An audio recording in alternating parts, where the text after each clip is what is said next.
Britain had also turned its attention to Africa. Now this is key. Because now they lost America, the biggest plantation. How do we compensate for that? What was Britain's plan? And that's why I'm very, very nervous. I'm very, very worried about this big hoo-ha, this big circus that they're planning next year. Because 200 years ago, whilst they were announcing the abolition of the Slave Trade Act, whilst there was this big circus, they were planning a very, very vicious and sinister act of perpetuating the genocide against us. Listen carefully, brothers and sisters. They turned their attention to Mama Africa for conquest and colonization. That was their program throughout the 1800s. Not abolition. But now to establish colonies in Africa. Systems of colonialism. Another euphemism. Watch out for euphemisms. Because in practice what colonialism is national slavery. It is enslaving Africans in Africa. Rather than lifting Africans out of Africa and bringing us into the Caribbean and into the Americas, which was a very expensive process, now you enslave the African on the African continent itself, which is a far more lucrative program, a far more lucrative industry, so-called, because Africa, not least, not only because you cut out the so-called, the expensive so-called middle passage, but because Africa is the richest continent on the planet. Are you with me, brothers and sisters? So Britain falls on its feet. Yeah? This was a system of slavery. If we study so-called colonialism in Africa, it was no different to what we suffered in the Caribbean and in America. So when you hear our ignorant brothers and sisters talking about Africans sold us into slavery, yeah, and want apology from Africans as though we are anything else but Africans. We were the brothers and sisters and sons and daughters and mothers and fathers, friends and relatives of the Africans in Africa from whom we were ripped. Mothers and fathers were crying for the loss of their children, their babies. Grandparents were crying for the loss of their sons and their daughters, and their nieces and nephews, predominantly between the ages of 15 and 35. For almost 400 years, millions and millions of young people, the most agile and virile of the population, were just ripped out, sucked out of the continent. You have to bear with me this afternoon, brothers and sisters. We have to feel this. I don't want you to just hear me. I don't want you to just feel me. I want you to feel what our ancestors have been through at the hands of these devils, these evil, wicked devils. And this is what they're dancing around now, brothers and sisters. Yeah? Understand that it was slavery. But they couldn't use the word slavery in Africa if they were abolishing slavery in the Caribbean. If they were abolishing the slave trade, they can't say they're going to enslave us in Africa. So they find another word. They were going there to civilize the benighted barbarians. They were going there to end this is what they claimed as well. They were going there to end the slave trade. So they were on the African coast fighting Africans. This is what they claim. And other Europeans to end the slave trade. You want to end the so-called slave trade, you go on the European coast. Why you go to Africa to end the slave? You go to Europe and stop them from leaving Europe. You don't go to Africa along the coast of Africa to stop the slave trade. Stop it from the source. As soon as them leave out, boom, blow them away. No. But they were preserving property. These so-called ships, these so-called Africans, they rescued from ships. They were putting them on plantations to serve British interests. Are you with me, brothers and sisters? Are you with me? Colonialism is national slavery. Is slavery transformed from a private enterprise to a public industry? So rather than the private individual owning the slave, so-called, it's nationalization. It's the government who owns the whole nation. So the whole nation, barring not one, becomes the property of the British government, the British nation. The British nation now rules over the African nation and must subdue the African nation to a level below a beast. Are you with me, brothers and sisters? Yeah? I want us to understand that these so-called Quakers, these so-called friends, amongst other things, were simply shrewd business people. They had no sympathy towards us as African people, no feeling of humanism towards us as Africans. They were simple, cold-blooded, plain and simple, shrewd business operators with huge investments in the Industrial Revolution, which required cheap labor from the declining slavery plantations. That was their interest, to redirect labor to their factories, because they had huge investments. Tendai Mari, we talked about the Department of Culture's book. It is clear that this book is designed to exploit 500 years of miseducation of African people. But let's look, brothers and sisters, at Britain's true abolitionist credentials. Let us look at the 1800s and what they were doing throughout the 1800s. And I just wanted us to touch on one or two things. 1800 to 1803, abolitionist Britain, where we know that we've dealt with that, fought against the Haitian Revolution. 1802 to 1807, abolitionist Britain was encroaching on African hinterlands, or the inner territories of Africa, particularly in the south and the west, conquering territories in a sea of blood as Africans resisted against superior weapons, guns and bombs and cannons. This included a 100-year war, with the Ashanti people. And they claim that they were fighting the Ashantis for 100 years to end slavery. That's a pathetic pretext that they use for fighting the Ashanti to end slavery, because the Ashantis were involved and wanted the system of slavery to continue. 1807 to 1838, major anti-slavery revolts in the Caribbean were brutally crushed by abolitionist Britain by hanging, raping, torturing, severing limbs, burning people alive, burning Africans alive in the presence of the communities of African people, burying Africans alive. Thank you, Brother Kojo. Yeah? African freedom fighters as an example for the rest of us who may even dare to contemplate liberation. 1816, Barbados. There was an uprising in Barbados which Britain crushed, led by Bossa. 1823, a massive uprising which is still commemorated in Guyana, led by a group of church leaders in Guyana, African church leaders. 1831, Jamaica led by uprising in Jamaica, led by Sam Sharp. Yeah. 1831 also in Antigua, led by Class. Several, I want to look also, brothers and sisters, at the so-called move from the Slave Trade Act, the Slave Trade Abolition Act, to the Slave Abolition Act, Slavery Abolition Act.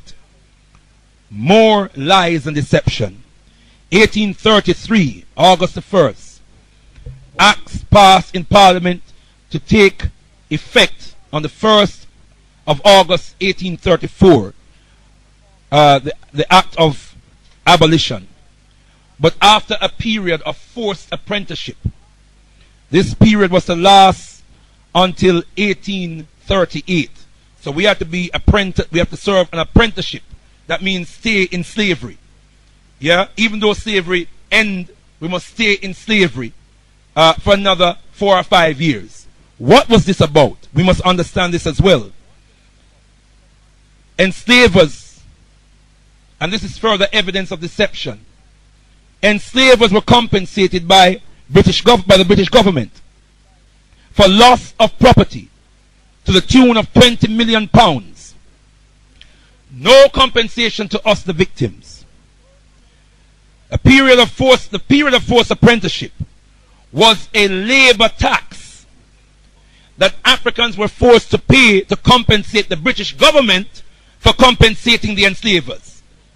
So we paid that compensation. In America, it was more straightforward.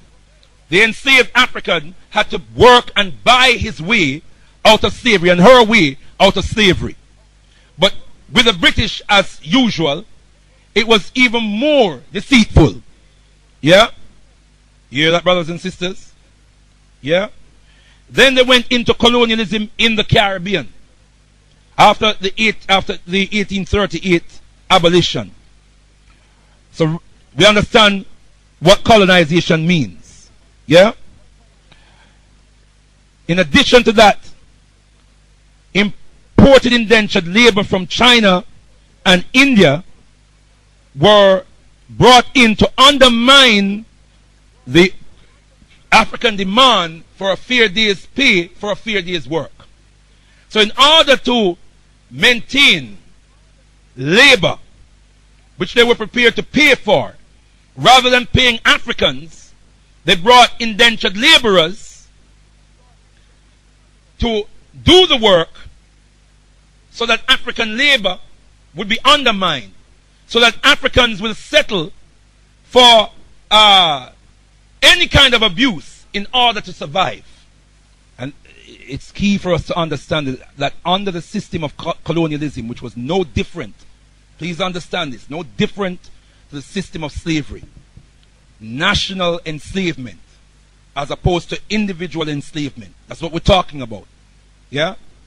And under this system, Britain and its people, its subjects, its white subjects, white enslavers, or shall we say former enslavers, continued to exercise the power of life and death over the African. There were laws in place, and those laws remained in place, that an European could not be tried for murdering an African. A European could not be tried for murdering an African. We hadn't even touched on the atrocities that we suffered in the system of slavery. Yeah? Because we could have a separate message just dealing with the psychopathic and fiendish, barbaric and savage deeds that were meted out to our ancestors for 400 years on these plantations. Everything was done to destroy any trace of human dignity that might be left in the African. You know what kept us together? It's our spirituality. It's our culture. It's our communal value system. It was the capacity of the African woman when her baby was ripped away from her breast at the moment of birth. The capacity of that African woman to take another woman's baby to her breast and nurse that baby as though it was her own. And that helped to bring us through slavery, brothers and sisters. The capacity to love another woman's child as though it was your own. Baba John Henry Clark says our humanity has been the reason for our downfall. But by a strange paradox, our humanity has been the thing to sustain us. Our humanity, grounded in our spirituality. Understand that more Africans were slaughtered under Queen Victoria, 1837 to 1901, than any other monarch before her. I'm saying the slaughtering of African lives, particularly on the African continent, proliferated as the century went on. Are you with me, brothers and sisters? The evidence is there. Post-slavery atrocities. Let's just touch on the Caribbean. We've gone through a list from the Caribbean, but one more event in the Caribbean which was post so-called slavery, but under colonial slavery. 1865, the Morant Bay Rebellion, in Jamaica, led by Paul Bogle, against the vicious colonial system. Over 1,000 Africans were massacred and tortured. Now, if you look in the government's booklet, that was the year they claim that Britain had freed 150,000 Africans from slavery. 1879, the Anglo-Zulu Wars, mass slaughter of our people in southern Africa. 1884 to 85, help me. 1884-85, Berlin Conference, the scramble for Africa, it's known as, where the infamous Berlin Conference with Britain, France, Belgium, Holland, Germany, Portugal, all sat down with a map of Africa and carved up Africa and shared it up among themselves for colonial conquest and colonial savagery. 1888 to 1898, Angola Shona stroke Ndebele Wars in where we call Zimbabwe. Invasion of Zimbabwe, the great city of Zimbabwe, with such a tremendous cultural and spiritual legacy. And we had Shona people and Ndebele people fighting to save our land, to preserve African dignity. 1890s to the 1900s, Anglo Ashanti War under the leadership of Yasantewa.